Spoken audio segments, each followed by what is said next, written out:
Okay,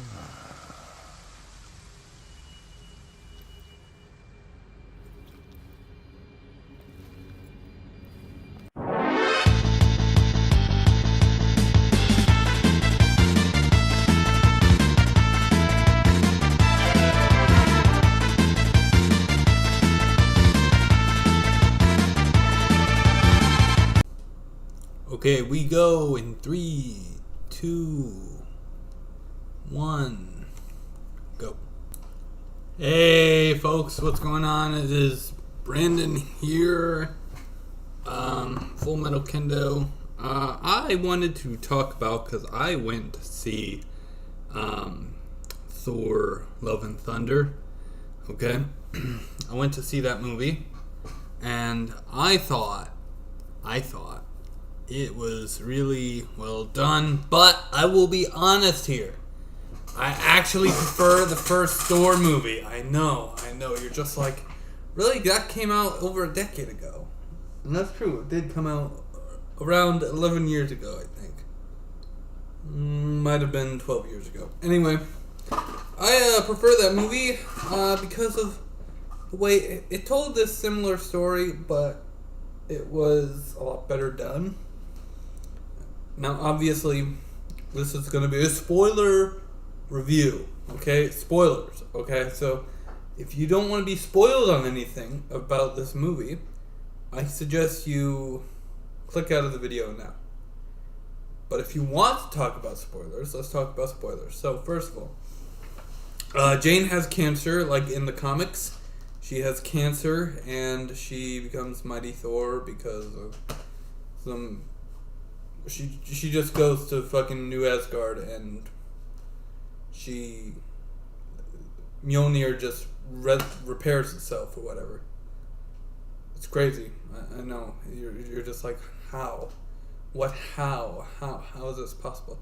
Well, it just happens, you know? It just happens. Not a lot of explanation. I mean, there's a little bit of an explanation. I think the explanation they give is kind of corny, though. Basically,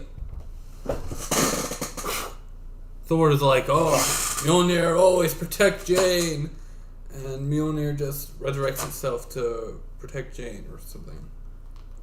And Jane can wield Mjolnir because apparently she's worthy, and you know, they go together along with Valkyrie, and they try to find love, you know, trying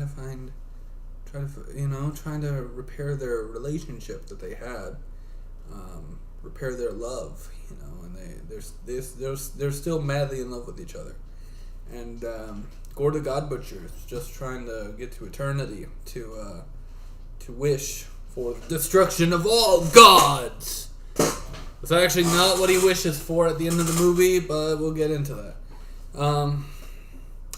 So he's trying to reach eternity, and he needs Thor's new hammer, Stormbreaker, in order to get to eternity, to unlock the gate to eternity. And, I mean, that's pretty interesting. It's kind of different. It's like, oh, it's Thor he needs. He needs Thor. Or Thor's hammer, you know. It is what it is. Thor's hammer kind of has a couple of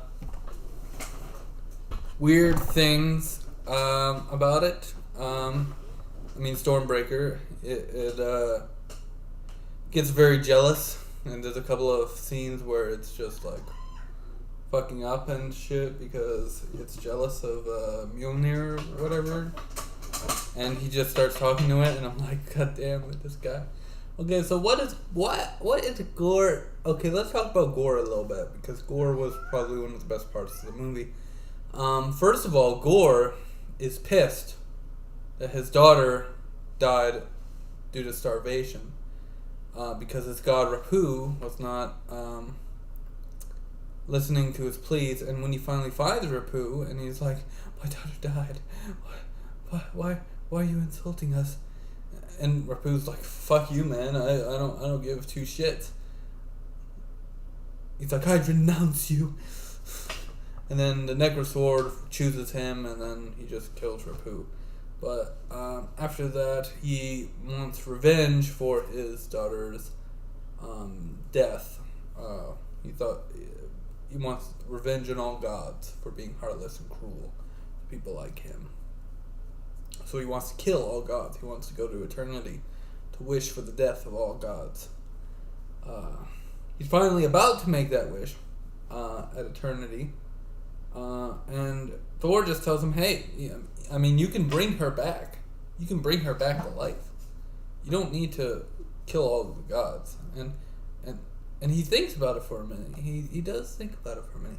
He's like, I'm dying. If she comes back, she'll be alone. And then Jane just tells him she won't be alone, because Thor will be there. Thor will be there. Okay.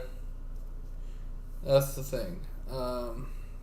And when Jane dies, because Jane does die in the movie, she goes to Valhalla. All this stuff is in the post-credit scene. And she dies. So basically, she destroys Mjolnir, the power that keeps her alive, which was also killing her at the same time. More. She ends up dying in Thor's arms and fading away, just like Odin did in Thor Ragnarok. And the thing is about it, Gore just asks. He looks over, hand out like this. Please take care of my love. And Thor just nods and nods. He just nods in acceptance of that wish, and Gore dies. Gore dies in the movie. So it was a very sad movie overall. It was very much a love story, which is what I read it was going to be. It's going to be Marvel's love story or whatever. And it was very interesting. It was very good. It was a very good movie. Now, I will say this. I did prefer Thor Ragnarok. I thought that movie was a lot better for me. But Ragnarok really didn't explain a whole lot. Whereas this one, kind of the explanation is in the meaning, in the actions, which it's hard to explain unless you see both of them. But I'll tell you I still think the worst Thor movie that they've ever come out with is The Dark World. And that's basically because I was so excited for that movie. I was like, Thor: The Dark World, the sequel to one of my favorite Marvel movies. Oh my god, I can't wait. And then it turned out it fucking sucked. Fucking blew. Nothing really happened. Things happened in the movie, but nothing of note really happened. Oh, Loki took the throne as king. Wow, that's... Yeah, okay. That's it. I didn't really care. One interesting thing, though, is that in Valhalla, the characters are obviously are alive, so to speak, present in Valhalla. Does that mean that characters can become resurrected? Because we did see that in Moon Knight. We did see Mark Spector, Moon Knight himself, along with his alternate personalities, came back to life. They came back to life. He came back to life. Okay? And does that mean that these characters, these other Marvel MCU characters, can be resurrected and come back to life?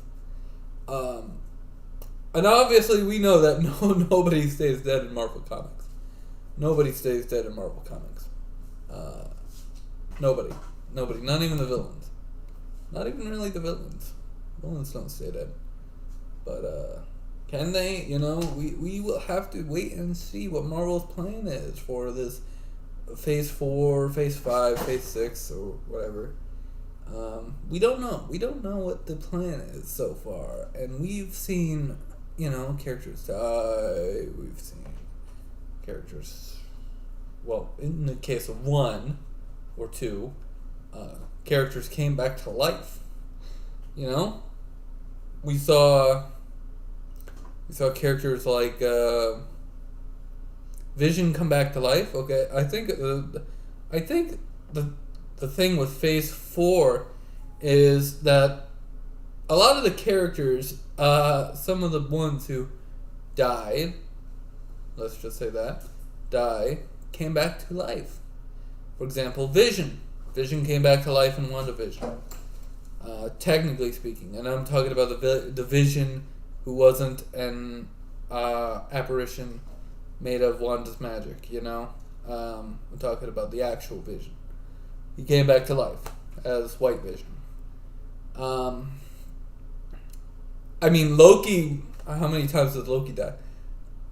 Granted, it's not the main Loki that we saw in Thor Ragnarok, but it is a Loki came back, and he's now jumping through the multiverse or whatever, and that's pretty interesting. But honestly speaking, I think he should join the main MCU timeline at some point.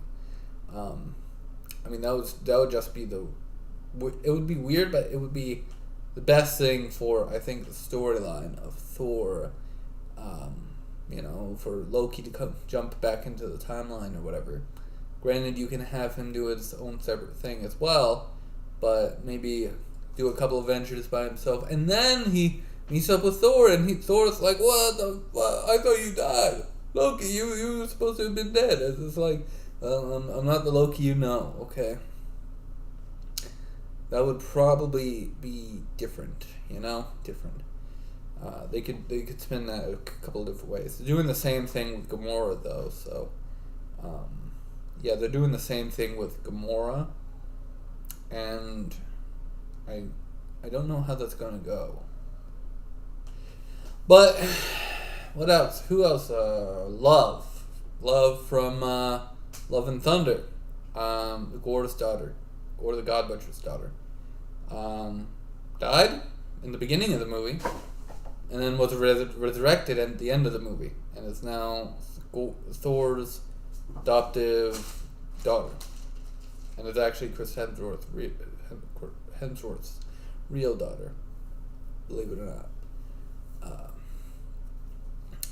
And obviously Mark Spector came back to life. He was resurrected. He was resurrected from the doo-wop. Okay?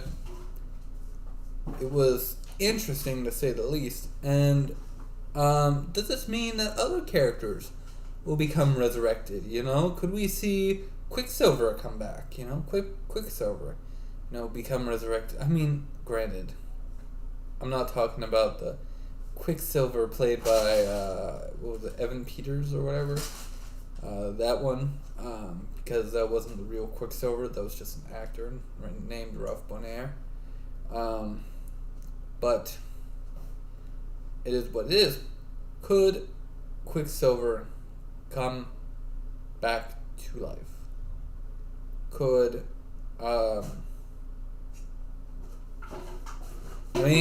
granted,